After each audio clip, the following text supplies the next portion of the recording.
नमस्कार, आपण पाहताय महर्षी डिजिटल न्यूज.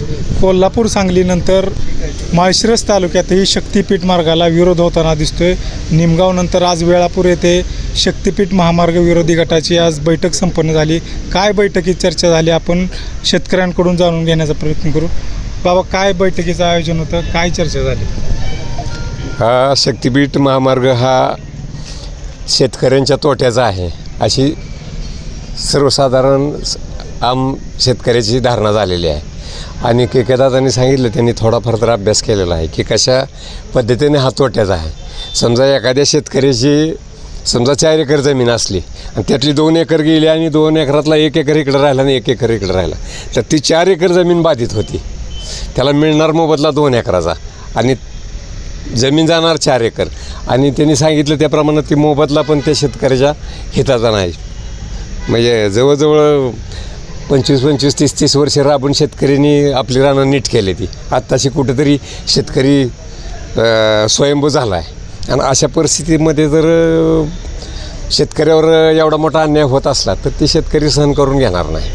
आणि आम्ही पहिल्यांदा शेतकऱ्याच्या विचाराला प्राधान्य देणारी माणसं आहे. त्यामुळे शेतकऱ्याचं नुकसान होईल अशा पद्धतीचं कुठलंही सरकार कुठल्याही पक्षाचं असलं तर ते केलेलं आम्ही काय सहन करणार नाही. आम्ही शेतकऱ्याच्या बाजूनी खंबीरपणे उभा राहू. प्रसंगी जे काही करावं लागेल ते करू. काय शेतकऱ्यांचे काय विचार आहेत, शेतकऱ्यांच्या काय भावना आहेत त्या महामार्गात? शेतकऱ्याच्या भावना अशा आहेत, तुम्हाला माहीत आहे शेतकरी हा आई ज्या प्रमाणे मुलावर प्रेम करते त्याप्रमाणे शेतकऱ्या शेतीवर प्रेम करत असतो. आणि त्या शेती जर सरकार त्याला विचारात न घेता दडपशाहीने घेत असेल तर तो कदापि सहन करणार नाही.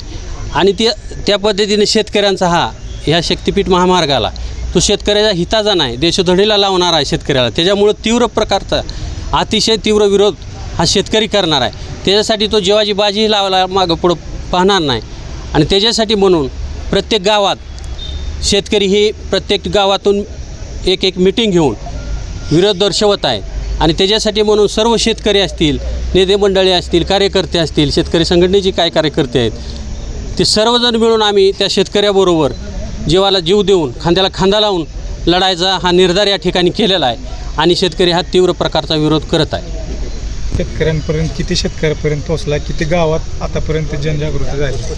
आतापर्यंत सगळ्या शेतकऱ्यांच्या माध्यमातून पूर्ण जिल्हाभर जे बाधित तालुके आहेत त्यापर्यंत सगळ्यांच्या शेतकऱ्यांच्या नेतृत्वाखाली हा लढा उभा केलेला आहे आपण. खरं तर हा शक्तिपीठ महामार्ग शेतकऱ्यांचे स्वप्न, शेतकऱ्यांच्या लेकराबाळांची स्वप्न उद्ध्वस्त करणारा हा महामार्ग आहे. एकीकडं आमच्या आजापंजापासून आतापर्यंत सर्वांनी म्हणजे त्या शेताला तळहाताच्या फोडाप्रमाणे जपलेला आहे. आणि त्या तळहाताच्या फोडाप्रमाणे जपलेल्या शेतीच्या तुकड्याला जर शक्तिपीठ महामार्गाचा नावाचा जर विकासाचा मनोरा जर त्यातनं हे राज्य सरकार नेणार असेल तर प्रसंगी आम्ही कोणतीही लढाई सरकारबरोबर 2 हात करायला तयार आहे. प्रसंगी जरी आम्हाला रक्त सांडावं लागलं, छाताळावर गोळ्या जरी घ्यायला लागल्या तरी आम्ही शेतकऱ्यांच्या बाजूनं कायम उभा राहणार आहोत. दादा, मुख्यमंत्र्यांचा हा ड्रीम प्रोजेक्ट मानला जातो, एक महत्त्वाकांक्षी प्रकल्प मानला जातो आहे. का विरोध आहे? कसं आहे, कुठलंही राज्य पुढं जायचं असेल तर दळणवळणाची साधनं अतिशय चांगली पाहिजेत. आणि म्हणून रस्ता झाला पाहिजे का, तर आम्हीही सुद्धा मताच्या रस्ते झाली पाहिजेतच. पण एखाद्याचा प्रपंच उद्ध्वस्त करून किंवा शेतकऱ्यांना देशोधडीला लावून जर हे रस्ता होत असेल किंवा असा विकास आम्हाला मान्य नाही. कारण ह्या रस्त्याचा या भागातल्या शेतकऱ्यांना कसलाही फायदा नाही, कसलाही फायदा होणार नाही. मग कशासाठी हा रस्ता जाऊ द्यायचा? एकतर शेतकरी हा अशिक्षित आहेत. मगाशी म्हणल्याप्रमाणे शिकलेल्यापेक्षा कमी शिक्षित माणसं शेतीत आहेत. आणि ह्यांची जर तुम्ही उत्पन्न साधन हिरावून घेतलं ती जगणार कशी? जगूच शकत नाही ती. आणि म्हणून दुसरा पर्याय त्यांच्याकडे काहीच राहत नाही. आणि म्हणून शक्तिपीठ महामार्गाला विरोध असायचं कारण एवढंच आहे. म्हणजे बऱ्याच जणांनी सांगितल्याप्रमाणे 5 आणि 10 गुंठे तुकडे राहिल्यावर एवढू शकत नाही. पावसाचा पाऊस पडला, ज्यादा पाणी आलं, साठलं पाणी, पलीकडे जाणार नाही. मग ती तसंच टेवर राहणं ओलं, मग ते पिकवणार कधी ते रान? पाईपलाईन येते, पाईपलाईन कशा जाणार? म्हणजे हे जे प्रश्न आहेत छोटे छोटे की हे प्रश्न. आणि सगळ्यात महत्त्वाचं म्हणजे ज्यावेळी रस्ता तयार होईल, रस्त्यावरून वाहतूक वाढणार, 100च्या वर स्पीडनं गाड्या जाणार 150च्या आसपास. आपोआप वाहनांची संख्या वाढली, प्रदूषण वाढणार आहे, त्याचा छोट्या छोट्या पिकांवर, फळबागांवर, भाजीपाल्यावर परिणाम होणार आहे, उष्णता वाढणार आहे, त्याचाही परिणाम शेतीवर होणारच आहे. म्हणजे शेतीसाठी 100% दुष्परिणाम आहे हा रस्त्याचा. शेती पिकावर त्याचा ॲडव्हर्स इफेक्ट होणार आहे. आणि म्हणून हा रस्ता बरं शेतरस्ते आहेत लोकांचे, ते शेतरस्ते तुम्ही देणार आहे का? नाही देणार. पण नाही शेतरस्ते दिला तर दुसऱ्या शेतात त्याला जायचं 2-2 किलोमीटर जाऊन यायचं का? प्रॅक्टिकली शक्य आहे का? हे नाही शक्य. आणि म्हणून ह्या रस्त्याला सगळ्यांचा विरोध आहे, सगळ्यांचा. आणि म्हणून हा महामार्ग बागायत भागातून झाला नाही पाहिजे. तुम्ही इतर ठिकाण कुठूनही न्या. आमचा विरोध सरकारला नाही, आमचा विरोध विकासाला अजिबात नाही. पण आमचा विरोध आम्हाला जगायसाठी जो कोणी विरोध करत असेल तर हे असेल तर त्याला मात्र नक्की आहे. आणि हा शेतकरी संपवणारा महामार्ग आहे, शेती नष्ट करणारा महामार्ग आहे. आणि म्हणून या महामार्गाला विरोध आहे. आणि ह्याच्या बैठका किती आतापर्यंत पार पडल्या आणि भविष्याचं लढाई स्वरूप कसं असणार आहे? आता आमची पहिलीच एक प्राथमिक बैठक निमगावला झाली आणि आज वेळापूरला दुसरी बैठक आहे. ही सुरुवात आहे. ज्याप्रमाणे कोल्हापूर आणि सांगलीनं लढून तो महामार्ग तिथला रद्द करायला लावला, त्याचप्रमाणे ह्या तालुक्यातल्या आणि या जिल्ह्यातल्या शेतकरी लढून हा महामार्ग इथला बदलायला लावतील एवढा विश्वास आहे. भविष्यात आम्ही सगळीकडे म्हणजे त्या ग्रामसभांना ठराव घ्यायला सांगितलेत. आमच्या निमगावचा ग्रामसभेत सोमवारी ग्रामसभाच आहे, ठराव घेतो आहे. तसं वेळापूर आहे, उगडेवाडी आहे, बोंडला आहे, जांभूड, नेवरं आहे, वर गारवडपर्यंत आहे. म्हणजे अंधापूर आहे, पठाणवस्ती नाही, मगरवाडी आणि गारवड. तिथेच सगळ्यांना आम्ही निरोप दिलेत की आपण सगळ्यांनी संघटित होऊ, ग्रामसभांचे ठराव घेऊ आणि ज्या ज्या वेळी आपल्याला निरोप येईल, व्हॉट्सअपवर जरी निरोप आला तरी आपण एकत्र येऊ. आणि काही जण माजी खासदार राजू शेट्टींकडे पण जाऊन आलेत. त्यांनी सांगितलं की मी तुम्हाला मार्गदर्शन करायला येतो, तुम्ही मला सांगा. ज्यावेळी तुम्ही सगळे एकत्र याल त्यावेळी तेही मार्गदर्शन करायला तयार आहेत.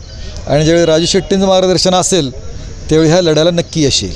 लोकांचा प्रतिसाद कसा आहे? तुम्ही जे लोकांशी चर्चा केली, लोक सहमत आहेत का या सगळ्या तुमच्या विरोधाला? सगळे लोक सहमत आहेत. आज पेपरला मी बातमी वाचली की बावनकुळेंचं स्टेटमेंट आहे की 90% लोकांचं महामार्गाला संमती आहे. हे खोटं आहे. इथे शेतकरी एवढीच आहेत. नुसत्या व्हॉट्सअपवर काल निरोप पाठवल्यावर एवढी शेतकरी गोळा झालेत. आमच्या निमगावमध्ये तर 10% लोक समर्थन देणार नाहीत. 100% लोक आमच्याबरोबर आहेत. नुसतं निमगावचं म्हणत नाही मी, सगळीकडून फोन येत आहेत. याचा अर्थ या महामार्गाला प्रत्येक शेतकऱ्याचा विरोध आहे. दुसरा एक या निमित्ताने दादा प्रश्न असा होईल की मोबदला वाढवून देण्याची भूमिका घेतली जाईल किंवा दुसरे काय आमिषे दाखवले जाईल, याला शेतकरी बळी पडतील का? किंवा यानंतर मग तुमची भूमिका काय असेल? मोबदला वाढवून मिळणं हा ह्या लढ्याचा हेतूच नाही. तुम्ही म्हणताय तशा पद्धतीनं आमिष दाखवलं जाईल.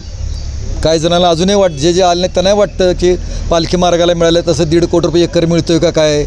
काही जण अडचणीत असतात, त्यांना वाटतं चला जाऊ द्या, काय हरकत नाही. परंतु तुम्ही शेवट विचार करा की हा महामार्ग जो शेतकरी आहे, ज्याला उत्पन्नाचं दुसरं साधन नाही, जो अल्पशिक्षित आहे किंवा जो छोटा शेतकरी आहे, ती देशोधडीला लागतील. ह्या महामार्गामुळं त्यांची शेती जर ह्यात बाधित झाली तर ते देशोधडीला लागतील. आणि म्हणूनच हा महामार्ग शेतकऱ्यांच्या जरी वाढीव जरी मोबदला द्यायचं म्हटलं तरीही उपयोगाचं नाही. कारण वाढीव आलेले पैसे राहत नाहीत. त्या पैसे जमीन घेतली तरच राहील, पण जमीन मिळणारच नाही. तुम्ही खरं आहे, कोयना प्रकल्पग्रस्त अक्षरशः लोक संपून गेली, त्याची कुठंच नोंद नाही राहिली नाही. कुठं गेली, जगली, कुठं राहिली, संपली, कुठंही नोंद होत नाही. आणि मी हे पक्क सांगतो, म्हणजे नोकरी करणारा माणूस बाहेरगावी जाऊन सेटल होईल, कारण त्याच्या डोक्यात फक्त नोकरी, आपलं कुटुंब, बायका पोर एवढंच असते. पण शेतकरी बाहेर जाऊन जगूच शकत नाही. बाहेरगावी जाऊन जर शेती घेतली तरी तो यशस्वी होत नाही, हे खात्रीनं सांगतो.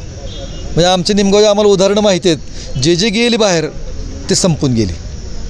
शेतकरी संघटनेची काय भूमिका असणार आहे आता पुढील लढ्यासाठी? शेतकरी संघटनेची आतापर्यंत प्रामाणिकपणे ज्यावेळेस राजू शेट्टींनी शेतकऱ्यांचा प्रश्न आतापर्यंत सर्व जे आंदोलन केले शेतकऱ्यांसाठी, त्याच्यासाठी पूर्णपणे शेतकऱ्यांना न्याय दिलेला आहे. त्याच पद्धतीने आदरणीय राजू शेट्टी साहेब या शक्तिपीठ मार्गाचं या ठिकाणी नेतृत्व करण्यास येणार आहेत. त्याच्यामुळे शेतकऱ्यांच्या प्रथम आम्ही बैठका घेऊन या ठिकाणी वातावरण तयार करून राजू शेट्टी साहेबांच्या मार्गदर्शनाखाली एक भव्य शक्तिपीठ मार्गाला विरोध असणाऱ्या शेतकऱ्यांचा एक मेळावा घेऊन या ठिकाणी आंदोलनाची पुढील दिशा ठरवली जाईल. कशी असेल आंदोलन, म्हणजे काय तुमचे लोकांबरोबर चर्चा झाली? देशामध्ये काय माहीत आहे का, सरकारकडे एखादी गोष्ट मागितल्यानंतर सरकार देतं. हे आता शेतकऱ्यावर लादलं जातं आहे. ह्या सक्तीची इथून गरज नाही काय. हा जो शक्तिपीठ महामार्ग आहे तो इथल्या लोकांना आणि कुणालाच महाराष्ट्रातल्या कुठल्याच ह्याला की ह्या शक्तिपीठाची गरज नाही.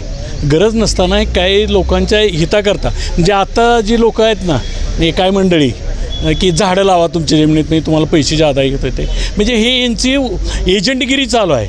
हे शेतकऱ्याला नेस्तानाबूत करण्याकरता एक स्कीम राबवली जाते. ह्याच्यात शेतकऱ्याचं काहीसुद्धा हित नाही काय नाही. एक षडयंत्र आहे शेतकऱ्याच्या विरोधातलं आणि ते सगळं समूळ उच्चाटन शेतकरी एकजुटीनं करतील. आणि सर्वे काय ठिकाणी सर्वे सुरू आहे, मग त्याचं काम काय सुरू झालं असं समजतंय. तालुक्यात नाही. अजून नाही आलं, जिल्ह्यात नाही.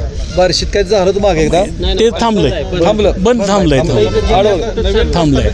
प्रस्थापित झालं नाही. आणि ह्याच्यापेक्षा एक काय सांगितलं, मी रायशेट्टीला भेटलो तर रायशेट्टी काय म्हणले की कुठूनही येऊ द्या, महाराष्ट्रातनं रस्ता आला गोव्याला जायचं म्हणलं तर कोल्हापूरमधून जावं लागतं. तर कोल्हापूरची वैशिष्ट्य तिने असं सांगितलं की आमचे नेते आणि जनता आम्ही एकत्र आहे, त्याच्यामुळं आम्ही कोल्हापूरमधनं तर ते पुढं जाऊ देणार नाही. त्याच्यामुळं राहिला भाग तुमचा इकडचा तर तुम्ही आता उत्स्फूर्तपणे उभा राहिला तर आम्ही तुम्हाला सहकार्य करू आणि त्या पद्धतीने ह्या शक्तिपीठाला विरोध करू. जसं तिकडं नेते जनता एकत्र आहे, इथल्या नेत्यांशी काय चर्चा झाली? नाही झाली की नंतर इथे येतील की वेळ, त्यांना बी काय वेळ द्यावा लागणार का? आपण आपला मुद्दा आपण आपल्या पद्धतीनं जर त्यांच्यापर्यंत पुटअप केला, त्यांना ते योग्य वाटलं तर ते येतील आपल्याबरोबर. आम्हाला आशा आहे ते येतील नक्की.